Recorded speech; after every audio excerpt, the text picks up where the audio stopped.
talking about podcast wars, or they call them pod wars. Angela Rye versus Joe Budden, the Native Land podcast versus the Joe Budden podcast. The only way realistically you probably didn't see this coming is if you kind of only stay tuned in the hip hop space, where realistically most people feel like Joe Budden is the dominant figure in the hip hop podcast space. But realistically, even Joe bringing Marc Lamont Hill on there, that play wasn't just for like right now at the moment, because he kind of brought him in at the tail end towards when the presidency race was kind of coming towards the end a little bit. So he brought him in a little too late for him to get the real benefits of bringing Marc Lamont Hill in. But let's be honest, he brought him in for the bigger play because he's seen the Andrew Schultz, the Charlemagne's, the Joe Rogans, what's the funny dude with the mullet, I can't remember his name, the Theo Vaughns. He's seen a lot of those other guys who realistically aren't political figures, but two people who to me have mastered how to talk to the regular working class person,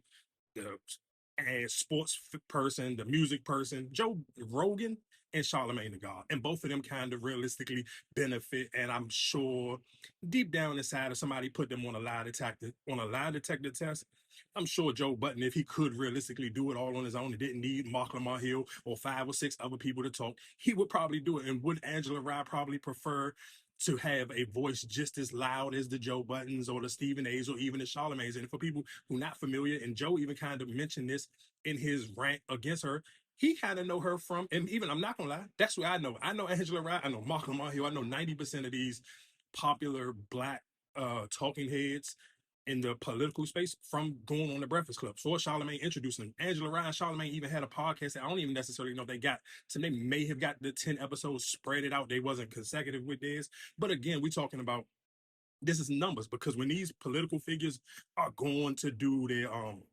their promo runs or starting to run ads through shows, I'm sure Joe want that money, because you know for a fact these people are paying for these advertisements to get on some of these shows. So I'm sure if you see how much money did Andrew Schultz, again, Joe Rogan, Charlemagne, the Brilliant Idiots, when you see all these people getting all these different type of people to come through the show, realistically, and let's be clear, Joe is so great at what he do. His audience probably don't even remember when Rory and Maul was on there. They never wanted to interview people, never wanted to think about how far Joe, and this is how great he really is as a podcaster.